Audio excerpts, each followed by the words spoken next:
Carcon Carne. Happy Friday. I'm James Van Oslo. Carcon Carne, still in quarantine. Quarantine Con Carne, sponsored by C&H Financial Services.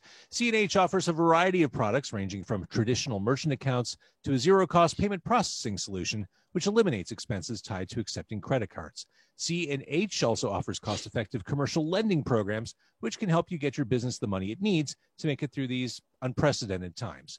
To learn more, contact C&H Financial Services at 855-600-2437 or go to chfs.us. This right here, this is a podcast about a girl. Dr. Frank from the Mr. T Experience joining me from the West Coast today. A pleasure to meet you. Thank you for doing this on a Friday. Yeah, thanks for inviting me. So the timing of this, 30 years, the Mr. T Experience has been distilled into this compilation, MTX Forever. You went through the what sounds like brutal process of tracking down all the masters and back catalog to piece this together and move forward with reissues. That's right. Yeah, it was a lot more challenging than I expected. When I idly first began, it was the fact that it was so hard, it was so difficult, made me decide that it was worth doing, because at the beginning of it, I just thought, oh, we'll pull some tapes out and see what happens, and who knows, it doesn't matter much anyway. But when I realized that it was a project of preservation rather than just a lark, then I had to get serious about it. And it was when you're an archivist of an incomplete archive that is mislabeled or unlabeled in many segments, it's very challenging, and I probably should have hired a real librarian to do it, but I'm the only employee I have, so it was left to me. And in the end, I managed to get, at least as far as the mixed masters, I managed to track down almost everything. There are some minor gaps, but mostly that's there. The multi-track stuff is a whole other can of worms that we haven't dealt with in this phase yet, but that's a nightmare to come. Of all the stuff you found, was there some stuff that was unusable, or was everything salvageable? We were lucky, and we also got a really talented, I don't know what the official word for the kind of engineer she was, but her name is Jessica Thompson, and she, did the process of capturing the audio from the tapes when they, you have to go through a process to prevent them from disintegrating before you capture what's on. Sometimes it didn't happen with any of our tapes, but sometimes that one time is the last time the tape can ever be played. And I've seen deteriorated tapes on machines before, where you can just see it shedding little bits of the tape as it goes through by the head, and so it's horrible. And so you have to do a thing called baking, which is basically you just apply heat on them to solidify it before that final run. And there's a way to do it that is effective, and a way to do it that's less effective. And I've seen George Horn, who's a great mastering engineer. I'm not sure that this method would qualify as best practices for a baking engineer, which there actually are baking engineers, tape baking engineers. He used a hairdryer on a tape once before. He said, how old is this tape? And it's about 10 years old. And he just opened the drawer, pulled out a hairdryer, and gave it the once over. But Jessica Thompson did a much more, involved process. Anyway, yes, it was everything that I gave her. She managed to salvage, although I think she had to do some reconstructive work to try to fill in some gaps, particularly with when there were masters that only existed in a digital format. That, strangely enough, it's the convenient, great, supposedly superior technology, but it has the most problems, and there are dropouts, and even when it's functioning well, you can only get an approximation of what the of what the master is, even under the best of circumstances, which makes you wonder, what's so great about it? The results from magnetic tape 100% of the time were better. So, and that was almost all of our stuff. We did very little digital recording and mixing and all of that stuff. But the stuff that was digital was the most problematic. So Steve Albini was right all along, is what you're saying. Well, to the degree that he championed analog recording, yes. I don't really care for the high end on his records though. So, so beyond the labor, beyond like your Robert Langdon uncovering runes and putting them back together scenario here, what was it like forcing yourself to revisit your life in music, song by song, album by album? It was really weird, but I did the first pass of it was not when I was not taking it very seriously. And actually I did this on, you said this is going out on Facebook Live, right? I did it on Facebook just when my band was inactive. I was a novelist only at that time, sort of in the mid 2006 to whenever we started up again, about 10 years after that. And I just was thinking, I'm going to go through these records and listen to them as though I had nothing to do with it, just review them and just go through and try to see, with the goal of seeing, is it worth trying to do anything with this stuff? And I posted my thoughts and people made comments, and I did it. And it's all there. And I did reach the conclusion that it was probably worth doing something with it. But it was a weird experience. And not super pleasant, because there's a lot of cringe in 35 years of stuff recorded, not always under the best of circumstances. And I was definitely learning as I went along my role in this mostly as a writer, and then I did the singing too, and both of those things I was not that good at, and I tried to learn, and there's some embarrassing pitfalls along the way. But so what happened after doing that, and I thought, this would be kind of cool to try to release this stuff. I naively thought that, the first thing I thought was there's got to be some label that wants to put this stuff out that will, give me a bit of money for it. Has to be worth something, right? Was not the case, or at least it wasn't easy. And, that's a reflection of the fact that nobody buys anything anymore. Putting out records is no one knows how to make money from it.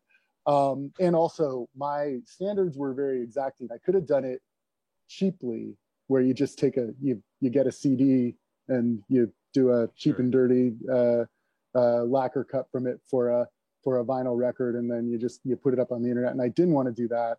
I mean, but the next thing was, once I came up with an arrangement to put these records out with Chris Thacker of Sounds Radical, I just kind of naively thought I wasn't sure who it would be, but I would just call someone and say, hey, I need the tapes for this. Can I come pick them up or something? But there wasn't a central authority anymore. The label wasn't there anymore. These tapes were in various garages, and and some of them were in even weirder places than garages. One tape wound up in a boot. One was in a pile of junk. One was under a couch at the Fantasy building in George Horn's room, where they had been for 20 years, for over 20 years. Oh my God. Yeah. I don't know what's more astonishing about that. The fact that A, it was found, or B, that they haven't cleaned in 20 years. Yeah. Well, he said they got rid of all their tapes long ago, but then he looked at me this very serious. I don't know if you know much about George Horn, but he's a very deadpan man. And he just looked at me and says, I don't destroy masters. But I think actually what happened was it got kicked under the couch, and in the purges of the tapes was just not noticed. And but I went through this. I just called every studio that we'd ever been in. I even went to there was one studio, the really cheap place that we did a lot of remixes at, that was just up the street, and I from where I live now, and I went up to the building where it was, that is now an apartment building, and I was like even kind of trying to see if I could poke around in the crawl space and stuff to see if I could. That didn't work, but George Horn came through. That's amazing. So and then, you know, in the end there were some gaps that were mostly, I think, caused by the fact that a lot of these tapes weren't very well labeled, and I think other bands probably have some of my tapes, as I had a few of their tapes. And when we get to the point of trying to listen to some of the unlabeled stuff, it may well be that I've got some, you know, who knows, Green Day tapes or something, and Plaid Retina tape. I mean, they probably have mine. One of the things, so they're the unlabeled ones, just where no one thought, is if I had a time machine, I would go back. First thing I would do before even killing Hitler is I would go back with a Sharpie and write the date and archive the that shit project. Because just, I mean, it's astonishing that people didn't think of it. I wasn't thinking about that at the time. But then also we were stupid and did all sorts of really stupid things with our labeling. Even when they are labeled, we had joke names for things. Sometimes when there was a tentative, there was a project that didn't have a title yet, and our producer Kevin Army would say, "Okay, what's it called?" And I would just say something. And the probably the best illustration of how of this was the album Our Bodies Ourselves, which he asked me what it was going to be called, what the title of it, and I had just seen the film Bedazzled shortly before that, and the magic word that Dudley Moore says to when Peter Cook, the devil, tells him to make a wish is Julie Andrews. And so I said Julie Andrews. And so one of the reels that is, I'm sure, Our Bodies Ourselves, just is labeled Julie Andrews. So I'm not sure if there's anything missing of the Julie Andrews tapes, but it's quite possible that sometime, somewhere, someone's going to come across a tape and think that it's going to be a lost Julie Andrews recording, and then throw it on and be very unpleasantly surprised to hear me singing instead of Julie Andrews. And if that person is listening now, just give me a call, because I'd be happy to take it off your hands, because I'd really love to remix that record, and I'm not sure what the state of the multi-track tapes is for it. Well, speaking of Our Bodies Ourselves, and speaking of Hitler, if you did go back in time and kill Hitler, you would eliminate one of my favorite lyrics. The odds are pretty good, but the goods are pretty odd. Yeah, that'd be unfortunate. Wouldn't be worth it. No, clearly.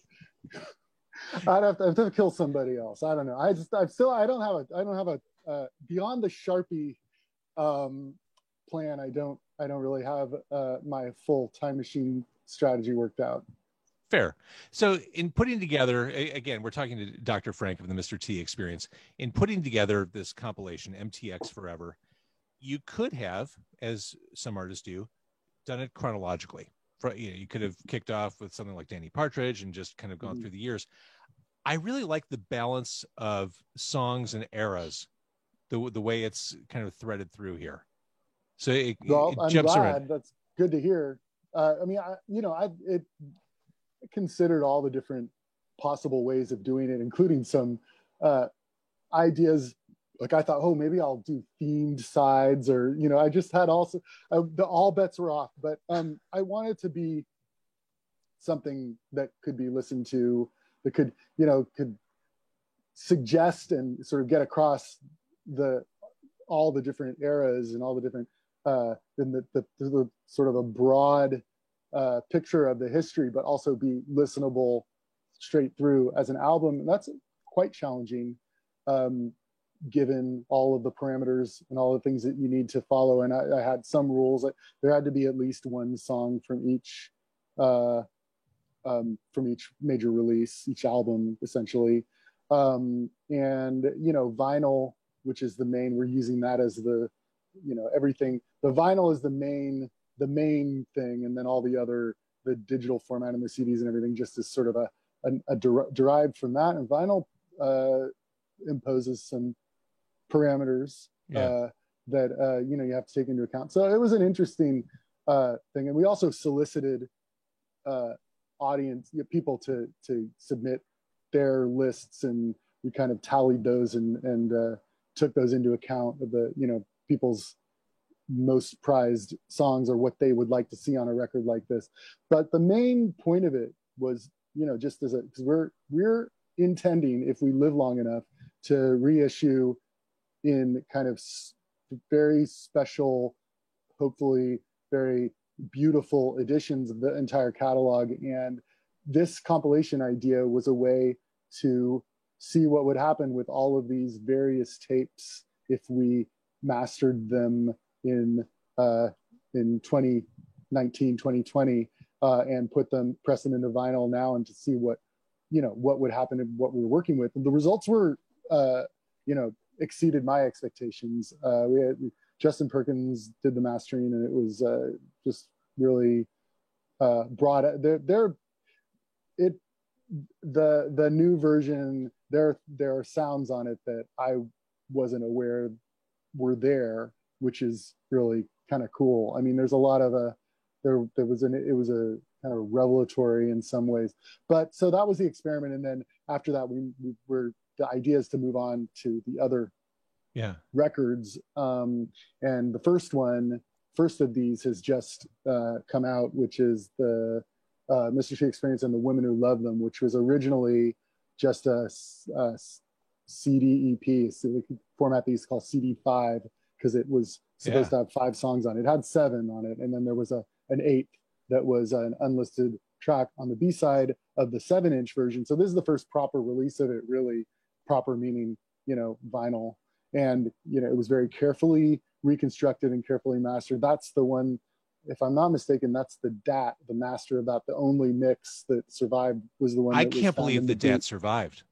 I mean, I'm sitting on DATs from my radio career from the 90s. I'm like, well, those interviews are gone forever. I popped a couple of them in players, and they've just been like chewed up and warped. Right. That's why if anybody is ever trying to do this, you need to get a really good engineer to administer it, because it's not, you don't want, I mean, when I started wrestling this, I'd be, oh, I got a DAT machine. I've got, and you sometimes just takes one mishap. And then the DATs are notorious for having, digital dropout and everything. And we were just lucky that it worked. And another reason for doing that first, because it never, we're focusing on vinyl, and that was never released on vinyl, but also just the raw tape transfer sounded so good. So there's others in the pipeline that are going to need a lot more surgery, but that one pretty much, threw it on there, and it was like magic. And then we also were able to do it on a 12-inch 45 because the sides were short enough that was possible. And that's the ideal format for rock and roll music. It sounds incredible. So let's talk about that release. Pleased with how it happened. You recorded that initially for Pocket Change, and this was a Mr. T experience at the end of its rope. I mean, basically, yes. You're in the death throes at that point. Right. Rediscovering it was a revelation for you, and it's interesting how things changed after that. Yeah. Well, I had it happened all, when we recorded that whole, we did all that recording, and then I was so demoralized at the end of it, and there was really nothing much going on in my world, and we just kind of put it aside for a while, and I didn't even know whether it was ever going to come out. And then eventually, at the kind of urging of Chris Applegren, that was the beginning of my sort of, I don't know, codependent relationship with him at the Lookout Records. He wouldn't have been able to do any of the stuff I did without him, and he sort of dragged me into into being more productive, and he finally talked me into, you know, getting. And then I couldn't, even then, we couldn't locate the tapes without some effort. And then I finally listened to it, and it shocked the hell out of me. This sounds good. This actually sounds good. Okay, but I still thought when it was released that was going to be the swan song, and I was trying to think, that like still have a couple of years left on my GRE deadline to go back to graduate school, and you know, I was sort of trying to plot a different future, and but it came out in the end, and sort of sparked a second wind, and then the band did, you know, reconstituted in a different form, a different three-piece form, right. And continued on to do things that you know, that a lot of people really like. But then it was that happened all over again when I, you know, hadn't really listened to it in a while, and then I got the mastered version back, and then I was just shocked at how good it sounded. Something weird happened. There's something, you get some energy from adversity, maybe, sure. But also, you know, you also get some having limitations can spark creative ways to work around them and to work with them. And we certainly have lots of limitations with this. I mean, the tiny budget was, every time I'd show up to the studio this is my recollection of it anyway, to the news that the tiny budget had been cut even further overnight. So, and you know, but basically it was budgeted for a 7-inch, and that's why it was so, we had to try to cram as many songs as possible, because, you know, this is like the last chance. So it was very rushed, and very, you know, that has something to do with how raw it sounds, I'm sure. Fans point to and love that period in the mid to late 90s. Love Is Dead, Revenge Is Sweet, Alcatraz. Was that, by your estimation, was that a particularly fertile period for you? Well, nobody loved Alcatraz, but yes, writing, it was a great period for writing. I was writing really, what I consider to be really good songs, and a lot of them, a lot more than wound up on the records. It was just that, you know, I just, what happened after, you know, it was a turning point in my world in a lot of ways. I had some personal tragedies, and I had my father was in a long, slow decline with cancer, and he finally died, and various other kind of landmark events, and I made a decision just to really go for it. And what going for it meant was not trying to become a rock star, not trying to get signed or anything like that, but it was just really bearing down. It's like, I'm better. I know I can write better songs than this half-assed stuff I've been, you know, kind of, which was good enough, but I knew I could, you know, really do it, and I did. And it was my full-time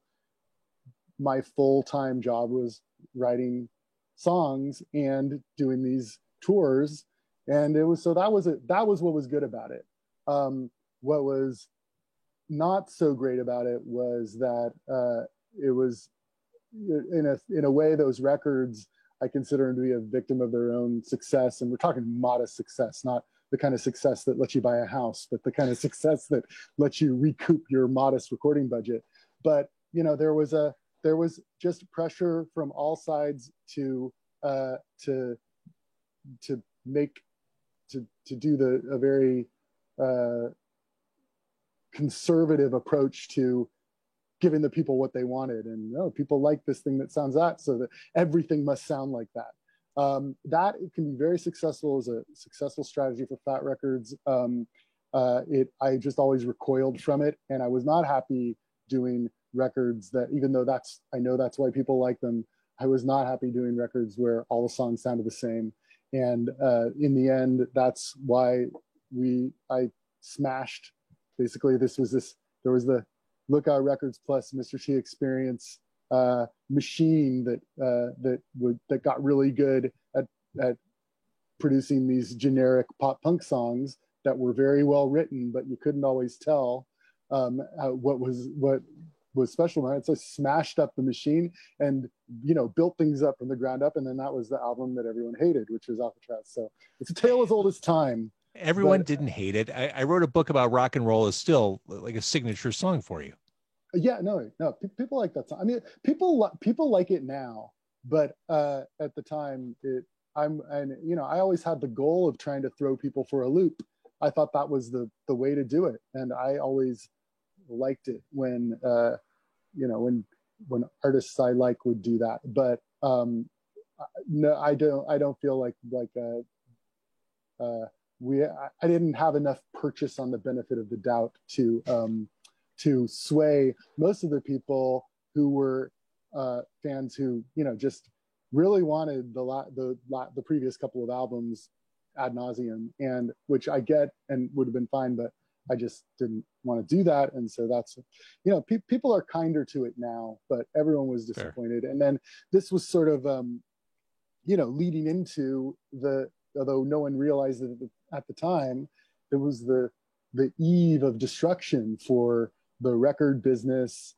And everybody, when they talked about that then, and when they talk about it now, they think, well, good riddance, the record business, all these bloated billionaire rock stars or millionaire rock stars and their terrible labels and everything. But it certainly affected the little people too. Sure. And it was not long before, you know, people stopped buying records, and there was no it was a very challenging sea to navigate, this where you have a very expensive thing that you to produce, and it doesn't have any value.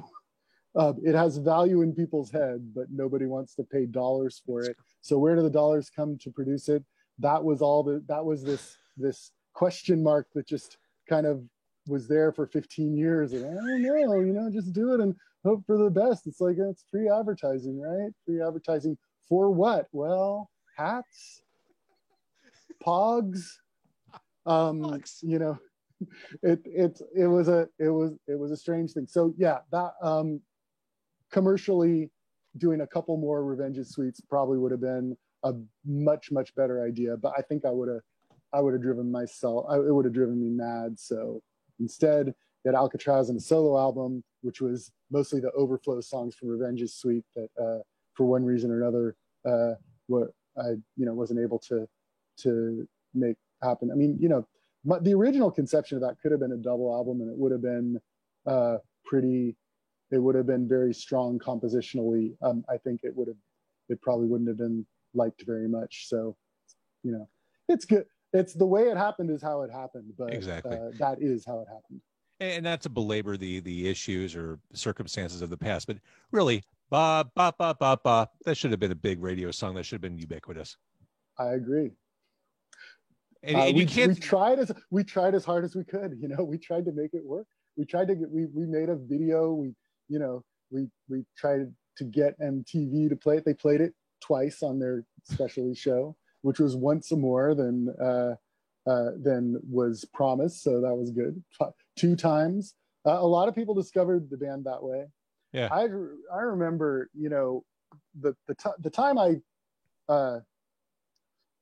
when I realized that there was something special about that song was when we had just recorded the record. It had just come out, but nobody really knew about it very much. It took a while for people to catch on to that Love Is Dead being something worthwhile at a different category than the other stuff that we've done. And we were on tour doing an arena tour opening for Green Day in Europe. That was they took some of the, you know, little bands on their tours in those days, and very nice of them to do. So we did this tour of Europe, and I remember playing in, you know, this, and there's actually some very poor sounding video of this that I put on my YouTube channel. But so playing in Rome, and we play that song to an audience that has no clue about it, and man, the the response was insane. It was actually kind of scary. It was like 20,000 Italians yelling at you. It was like something that you wouldn't believe in. That's when I thought, okay, we got something here. We should do something with it. And we tried, but it didn't click on the level that maybe it could have or might have.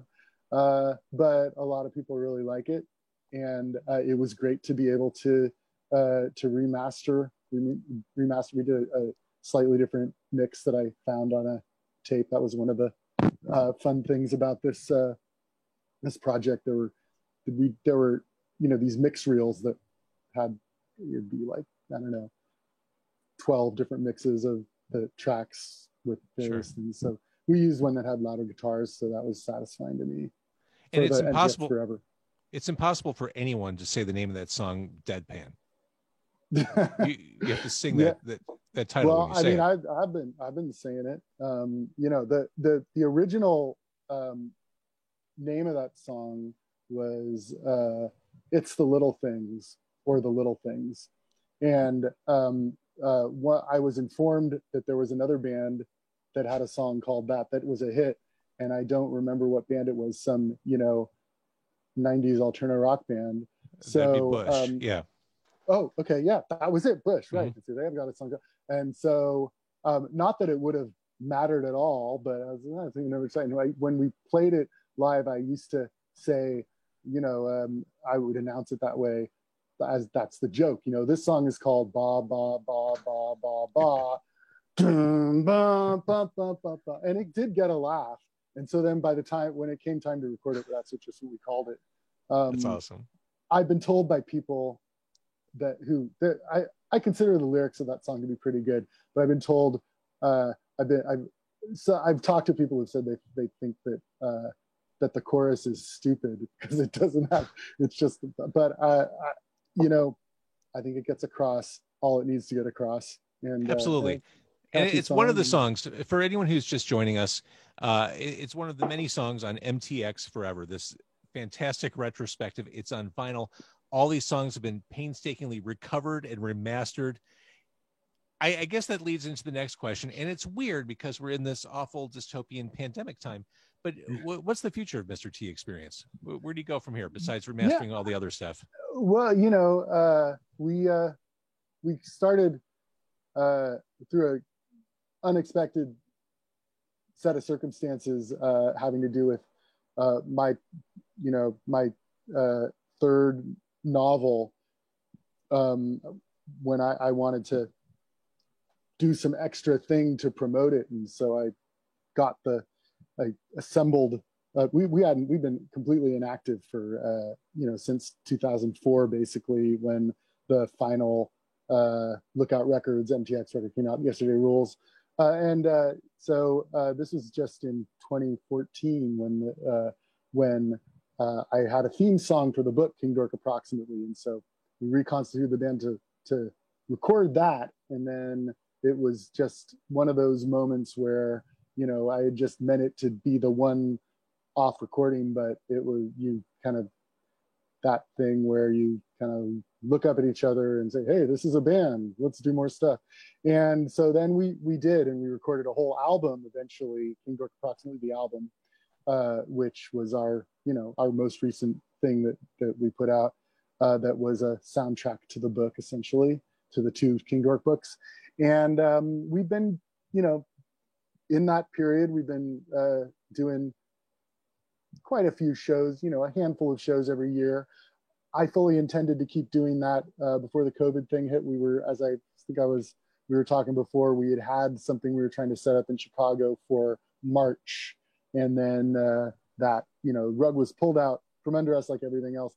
I still intend to, when it's possible, I don't know when that is, and if everyone's willing to continue to do it, because playing shows is fun, and it's been a great thing to do.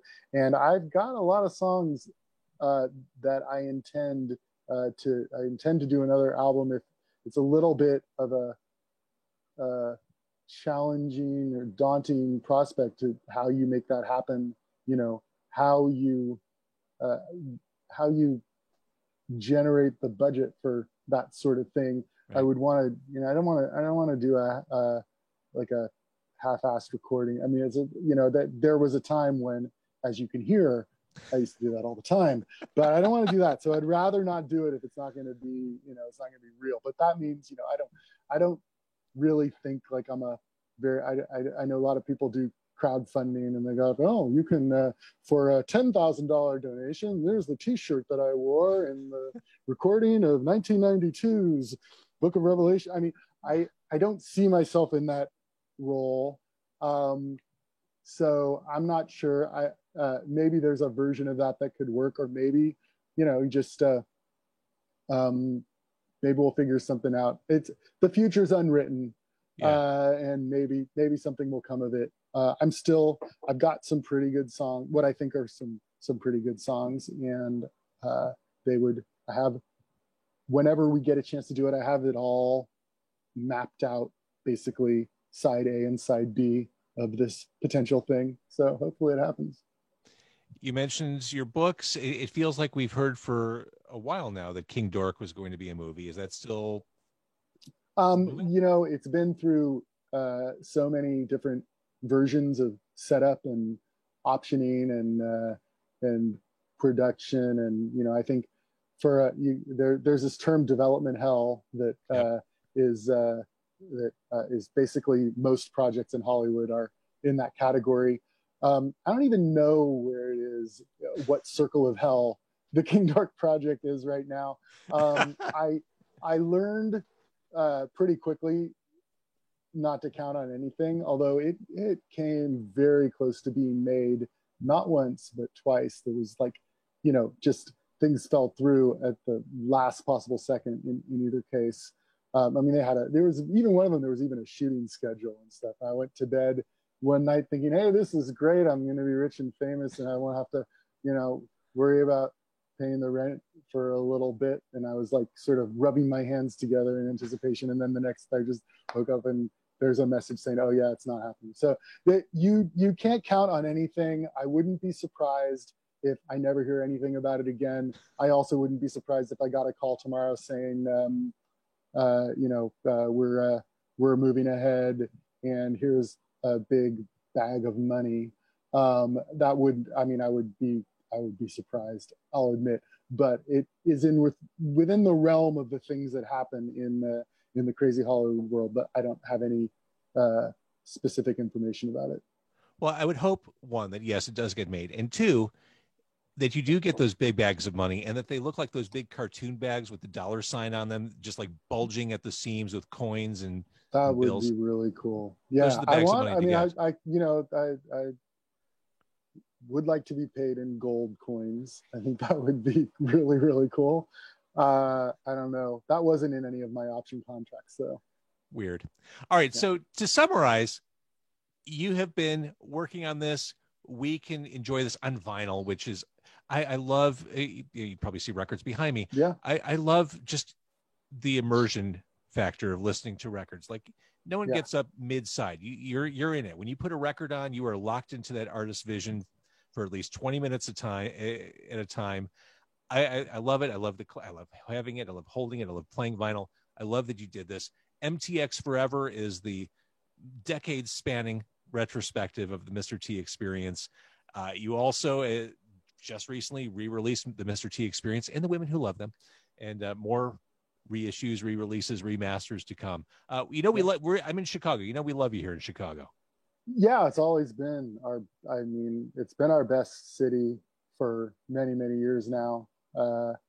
Best meaning most enthusiastic, reliably present audiences at shows. And so, yeah, we've been, this goes back all the way to maybe not to in the 80s, not so much, but certainly in the 90s, it was the strongest pop punk, place I think there was. I mean, we did really well in London and Chicago. That was kind of the main places. In the earlier, it was very marginal, kind of little. There was a place called the Exit. You were aware of that? Yeah, I remember doing very quite a doing well, at least a handful of very underattended, very sloppy, very drunken, very scary shows there. Is it still there? When you played there, it was probably on Well Street. It's since moved to North Okay. Avenue. My first time seeing it was at Metro, maybe 98. It was probably Revenge's Suite, that era. Right. But I know you played Fireside Bowl. I mean, you've been all around the city. Yeah. Yeah. Right. I find Chicago baffling though. I'm sure I know you're right. We've been around the city, but it's a complete puzzle. I would need, and the map doesn't help me. So you need a local to show you around. All right, we'll feed you too. When this whole thing lifts, come here. We'll feed you. We'll show you around. It's a great place to eat. Hell yes. And you're on the West Coast. You probably eat responsibly and have like a normal metabolism. We'll fatten you up. We'll get you out here and we'll. Sounds great. All right, I'm going to stop the Facebook Live. Thank you, everybody who's been watching there.